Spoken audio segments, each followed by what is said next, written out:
ಸ್ಥಿತಿಯಲ್ಲಿ ಆಗ್ಬಿಟ್ಟಿದೆ. ಕೆಪಿಸಿಸಿಯಲ್ಲಿ 76ನೇ ಸಂವಿಧಾನ ದಿನಾಚರಣೆಯನ್ನು ಆಚರಿಸಲಾಗ್ತಾ ಇದೆ. ಇವತ್ತು ದೇಶಾದ್ಯಂತ ಆಚರಿಸಲಾಗ್ತಾ ಇದೆ.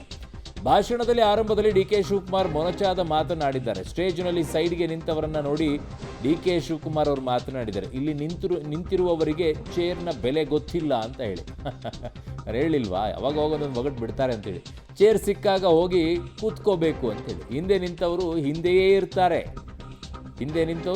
ಇರ್ತಾರೆ. ಯಾವಾಗಲೂ ಚೇರ್ ಸಿಗಲ್ಲ ನಿಮಗೆ ಅಂತ ಡಿ.ಕೆ. ಶಿವಕುಮಾರ್ ಅವರು ಹೇಳಿದ್ದಾರೆ. ಅಲ್ಲೂ ಒಂದು ಒಗಟಿದೆ. ಸೊ ಈಗಿರುವಂಥ ಚೇರಿನ ಚರ್ಚೆ ಆಗ್ತಾ ಇರೋ ಟೈಮಲ್ಲಿ ಇವರು ಚೇರ್ ಬಗ್ಗೆ ಮಾತನಾಡ್ತಾ ಇರೋದು ಭಾಳ ಚೆನ್ನಾಗಿದೆ. ಅವಾಗವಾಗ ಇಂಥವು ಬಿಡ್ತಾ ಇರ್ತಾರೆ ಡಿ.ಕೆ. ಶಿವಕುಮಾರ್ ಅವರು. ಕೇಳಿಸ್ಕೊಳ್ಬೇಕು ಆ ಮಾತುಗಳನ್ನು ಹೇಗಿದೆ ಅಂತ ಹೇಳಿ. Just enjoy. ಇಲ್ಲಿ ನಿಂತಿರೋರು ಈ ಚೇರ್ ಬೆಲೆ ಗೊತ್ತಿಲ್ಲ ಇವ್ರಿಗೆ. ಕುರ್ಚಿ ಎಷ್ಟು ವ್ಯಾಲ್ಯೂ ಇದೆ ಅಂತ ಗೊತ್ತಿಲ್ಲ. ಹೋಗಿ ಸಿಕ್ಕಿದ ಚೇರ್ ಇಲ್ಲ ಒಂದ್ ಕಡೆ ಕೂತ್ಕೊಳ್ಳೋದು ಬಿಟ್ಬಿಟ್ಟು ಸುಮ್ಮನೆ ನಿಂತವ್ರು. ನೋಡಿ, ಅಲ್ಲೂ 2 ಚೇರ್ ಇದೆ, ಕೆಳಗಡೆ ಚೇರ್ ಇದೆ. ಎಲ್ಲ ಸೀನಿಯರ್ ಲೀಡರ್ಸ್ ಎಲ್ಲ ಕೆಳಗಡೆ ಕೂತವ್ರೆ ನೋಡಿ. MLAಗಳು, MP ಆಗಿದ್ದವರು, ಮಂತ್ರಿ ಆಗಿದ್ದವರು ಎಲ್ಲ ಕೆಳಗಡೆ ಕೂತವ್ರೆ. ಇವ್ರು ಚೇರ್ ಬೇಡ ಅಂತ ಇವ್ರು ನಿಂತವ್ರು. ನಿಮ್ಗೆ ಯಾವ ಚೇರು ಸಿಗಲ್ಲ.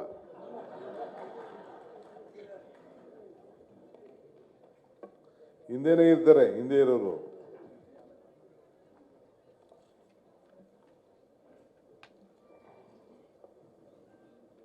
ಬಂಧುಗಳೇ ನಮಸ್ಕಾರ. ಇಲ್ಲಿ ನಿಂತಿರೋರು ಈ ಚೇರ್ ಬೆಲೆ ಗೊತ್ತಿಲ್ಲ ಇವ್ರಿಗೆ. ಕುರ್ಚಿ ಎಷ್ಟು ವ್ಯಾಲ್ಯೂ ಇದೆ ಅಂತ ಗೊತ್ತಿಲ್ಲ. ಹೋಗಿ ಸಿಕ್ಕಿದ ಚೇರ್ ಇಲ್ಲ ಒಂದ್ ಕಡೆ ಕೂತ್ಕೊಳ್ಳೋದು ಬಿಟ್ಬಿಟ್ಟು ಸುಮ್ಮನೆ ನಿಂತವ್ರು. ನೋಡಿ, ಅಲ್ಲೂ 2 ಚೇರ್ ಇದೆ, ಕೆಳಗಡೆ ಚೇರ್ ಇದೆ. ಎಲ್ಲ ಸೀನಿಯರ್ ಲೀಡರ್ಸ್ ಎಲ್ಲ ಕೆಳಗಡೆ ಕೂತವ್ರೆ ನೋಡಿ. MLAಗಳು, MP ಆಗಿದ್ದವರು, ಮಂತ್ರಿ ಆಗಿದ್ದವರು ಎಲ್ಲ ಕೆಳಗಡೆ ಕೂತವ್ರೆ. ಇವ್ರು ಚೇರ್ ಬೇಡ ಅಂತ ಇವ್ರು ನಿಂತವ್ರು. ನಿಮ್ಗೆ ಯಾವ ಚೇರು ಸಿಗಲ್ಲ.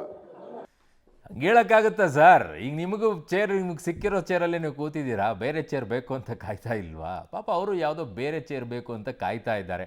ಸೊ ಹಾಗಾಗಿ ಕಾಯಿಲಿ ಬಿಡಿ. ಈಗ ನಿಮಗೆ ಸಿಕ್ಕಿದ ಚೇರನ್ನು ನೀವು ತೊಗೊಂಡಾಯ್ತು.